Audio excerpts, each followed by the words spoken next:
Lionel Messi and Cristiano Ronaldo, two people who I think it's fair to say have been somewhat decent at kicking a spherical object around a grass pitch and into a net for 90 minutes once or twice a week over the course of their careers. Their numbers alone make for truly remarkable reading. Every Ballon d'Or barring one since 2008 shared between them, with Messi picking up 7 and Ronaldo 5, 68 major trophies combined, including 9 Champions League winners' medals and over 1,600 goals to their names. Simply put, they are two of the greatest players to have ever lived, and only someone who either doesn't watch football or is so severely blinded by maniacal loyalty towards either of them would say otherwise. However, I think that their numbers have actually had a negative knock-on effect as to how we as fans perceive the game, especially in the age of social media. As I see it, people are now subliminally comparing every player to Messi and Ronaldo almost without realising it, and this has contributed to the insane short-termism of football more broadly. Maybe I'm reading into football Twitter a bit too much, but I hope what I'm getting at becomes a little bit clearer as the video progresses. Just to make it clear, this is not a video that sets out to belittle the achievements of either of them, because doing so would be stupid, but more a video about why their achievements have skewed our perceptions of how good footballers supposedly should be. The first thing I want to talk about before I get into my main points for this video is the tag of the new Messi or Ronaldo that is bestowed upon talented youngsters when they break through into the senior game. Now, this isn't a new phenomenon, far from it in fact, and nor is it unique to the two GOATs of the modern era. Up-and-coming players have been dubbed as the new Pele ever since the Brazilian legend first broke onto the global scene at the 1958 World Cup. Heck, one player dubbed with that tag, namely Angelo Sormani, was actually older than Pele by a year. There are a load of players who have had that unwanted tag bestowed upon them, ranging from immense success stories like Zico and Kylian Mbappe to players who couldn't quite live up to the hype, like Robinho. Lionel Messi was even dubbed the new Maradona when he burst onto the scene at Barcelona, and now countless footballers have become known as the new Messi of insert nationality here, or indeed likewise with Ronaldo. Now, I don't think this point needs talking about for too long because the reasons behind my complaints for it should be pretty self-explanatory, but I still feel as though this needs to be addressed to some capacity. Youngsters coming into the sport have already had to go through so much just to make it in the professional game. Notoriously difficult trials at academy systems, grueling selection processes to see if they will make the cut, extended periods of time spent away from their friends and families, and in many cases, an overriding dependence on them by their loved ones to make it as a professional so that they can live in financial comfort for the rest of their lives, especially if they have spent most of their lives up to that point living in poverty. Even after they've made it through all of that and been promoted to the senior side of whichever club it may be, there's always a chance that external factors such as injuries, mental health issues, or exploitation by those around them could play a significant part in a player's career and ruin their chances of making it to the big time. Therefore, for an emerging talent to be immediately shackled with the burden of being the new Messi or the new Ronaldo creates this false perception that they have to live up to the insane and freakish standards that those two have set week after week for the vast majority of their careers, or else they would be a failure. As one recent example, albeit not tagged with being a new Messi or Ronaldo, 21-year-old Napoli star Khvicha Kvaratskhelia has already been dubbed Kvaradona, despite only having joined the club in the summer just gone. Yes, he is undoubtedly a talent and already a damn good player, and he just so happens to be playing his home fixtures at a stadium which bears the name of the late Argentine legend. But don't you think it's a bit premature to make such comparisons for someone who is still in the early stages of their career? Imagine if you, as a 21-year-old, started a new job at whatever place it may be, and immediately people are touting you as the replacement for a bigwig in your business who has been revered as a legend for the previous few decades. How intimidating must that be? And that's on a small scale as well. In that scenario, you may only have 100, perhaps at most 1,000 people believing this, which is still a heck of a lot, don't get me wrong. But you certainly wouldn't have the expectations of hundreds of thousands, if not millions, of fans, as the likes of Kvaratskhelia, Mbappe and Robinho either have or had during the early stages of their separate careers, purely by virtue of having the nickname of the new insert legend here put on their backs right from the off. I'm not saying we shouldn't earmark talent at all and say whether or not we think a particular player is going to have a great career, but it shouldn't be the case that up-and-coming players are essentially told you have to be as good as, or be at the very least close to, Messi and Ronaldo. Yes, such a message may be subliminal and the players can certainly interpret it however they want, but I'm sure that in most cases they'd rather just be left alone to get on with their routines of training and matches to become the best that they can be, rather than being the best player of all time, which is essentially what being as good as the Argentine or Portuguese icons will result in. Now I want to move on to the crux of this video and why I decided to make it in the first place. The main reason why I think Messi and Ronaldo's stats and careers as a whole have been detrimental to how many of us look at football nowadays is because of how much they have contributed to the pervasive short-termism in football that has hiked up multiple gears over the last decade or so. Although of course I must stress that this is through no fault at all of either of the two superstars. Short-termism is huge in football, especially when it comes to managers of certain teams. The instant demands for success, however that word is defined from team to team,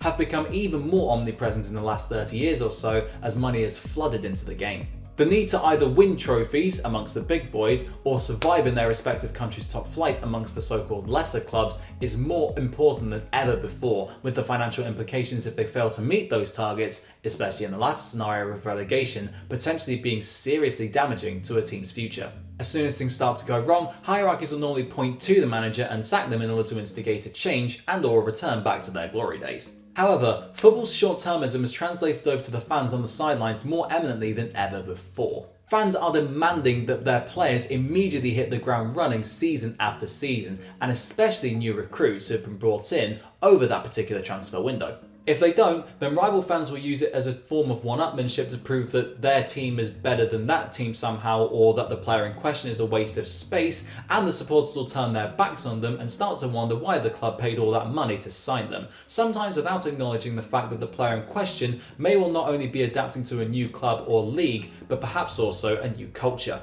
In any walk of life, not just in football, that period of adaptation normally doesn't happen overnight, and whilst there are, of course, loads of exceptions, not every transfer has resulted in the player in question settling into their new surroundings straight away and starting like a house on fire. We also see this phenomenon of short-termism take effect with fluctuations in players' form. I'll give you two recent examples, one with a player going from good to bad form and the other from bad to good, just to highlight my point. For the former, I want to highlight the sudden re-evaluation of Trent Alexander-Arnold following his admittedly rough start to the season as a terrible right back who can't do anything. This is in spite of being pivotal to 3 Champions League final runs, 1 Premier League title and 2 domestic cup wins, as well as registering 66 assists in a Liverpool shirt by the age of 24. Of course, he has been at fault for a few of Liverpool's goals this season, but it almost seems as though he is the easy scapegoat, and that even if he isn't at fault for a goal, he will be highlighted as the erroneous party simply because it's the trendy thing to do.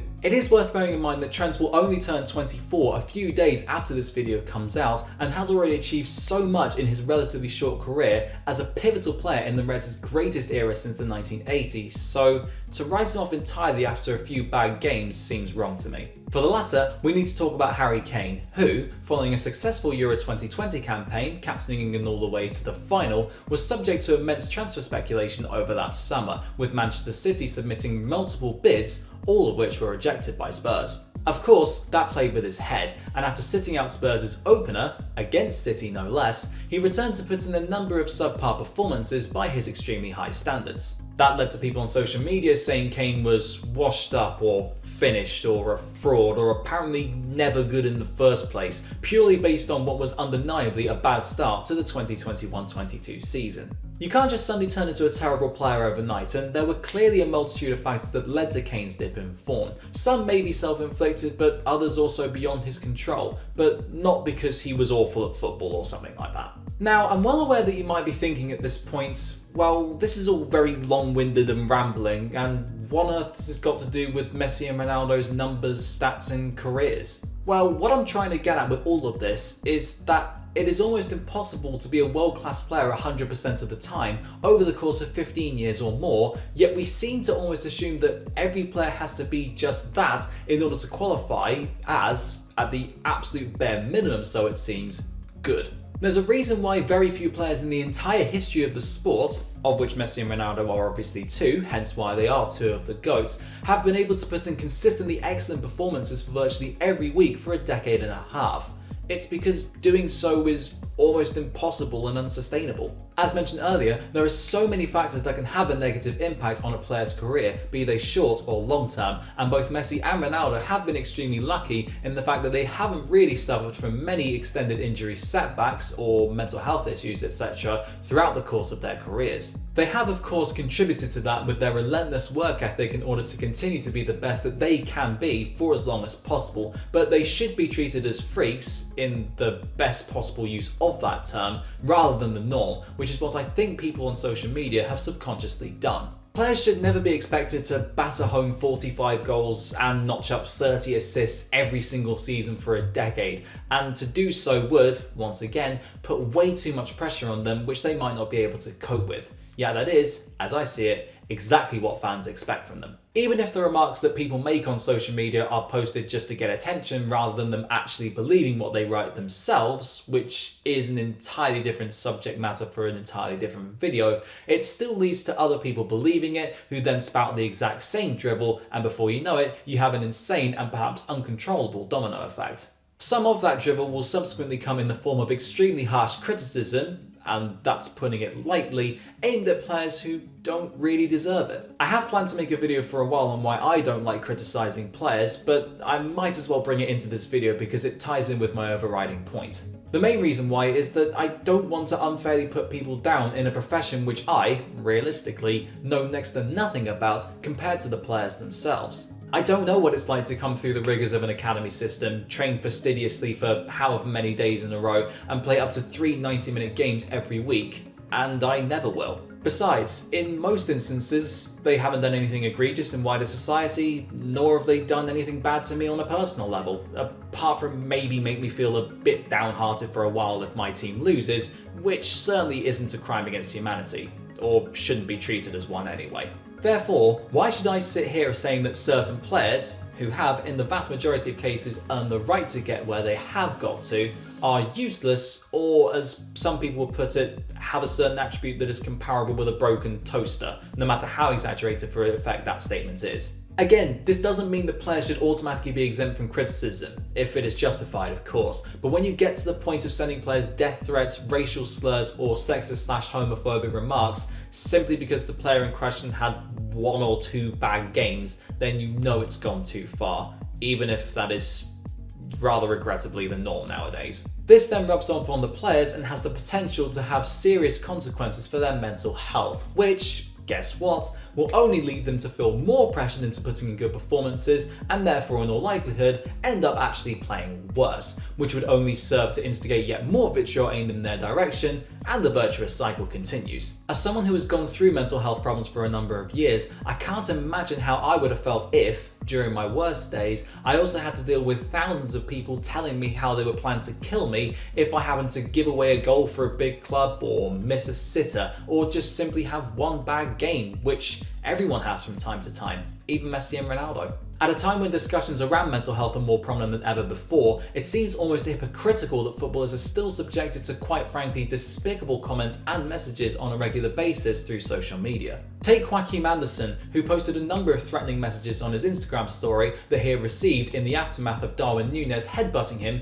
in Crystal Palace's draw against Liverpool earlier this season, which led to the Uruguayan being sent off. Or, perhaps most notably of all, Harry Maguire, who undoubtedly had a bad campaign last year. But is that really surprising considering the number of joke Twitter pages that exist in his name, or the number of abusive tweets he got sent his way? In fact, a report by the Alan Turing Institute found that he was the second most abused Premier League player on social media between August 2021 and January 2022, behind Ronaldo interestingly enough, with 8,954 abusive tweets sent his way, more than triple Marcus Rashford in third. The unparalleled levels of criticism directed at footballers nowadays, I think, has a lot to do with how insanely good Messi and Ronaldo have been for so long, as we somehow expect everyone to match them, in spite of how virtually impossible that task actually is. Obviously, that isn't solely the reason, there are a multitude of other factors that play into it, but it is one which I don't think is talked about as much as it should be, hence why I've decided to make this video.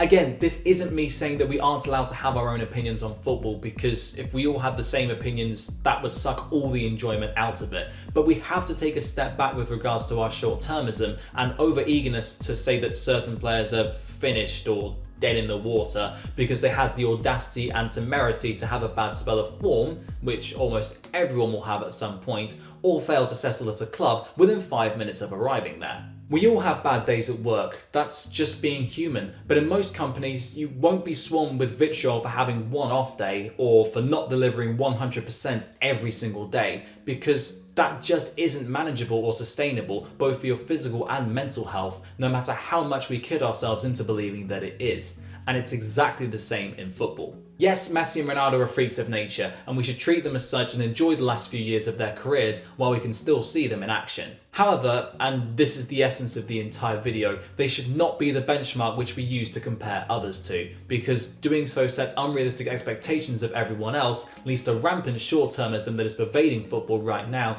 and creates an unjustified level of vitriol that is unfairly targeted at players for the simplest of reasons. And that, in conclusion, is why I think that, as good as they have been, the standards that they have set have had a negative knock-on effect on the wider footballing world, albeit of course through no fault of their own whatsoever. But that's just my take on this situation, and maybe I'm reading way too much into football Twitter, I've got no idea, and maybe I'm just blinded by it or something like that. But what do you guys think? Let me know down in the comments below. Do you agree with what I'm saying? Do you disagree with what I'm saying? Do you think I'm an absolute idiot and a fraud for running a football YouTube channel because of these comments? Let me know down in the comments below. And if you enjoyed this video, please don't forget, hit that like button, subscribe to the channel if you haven't done so already, and you can ring the notification bell to be notified whenever I upload a video straight away. Thank you very much for watching, and until next time, I'll see you then.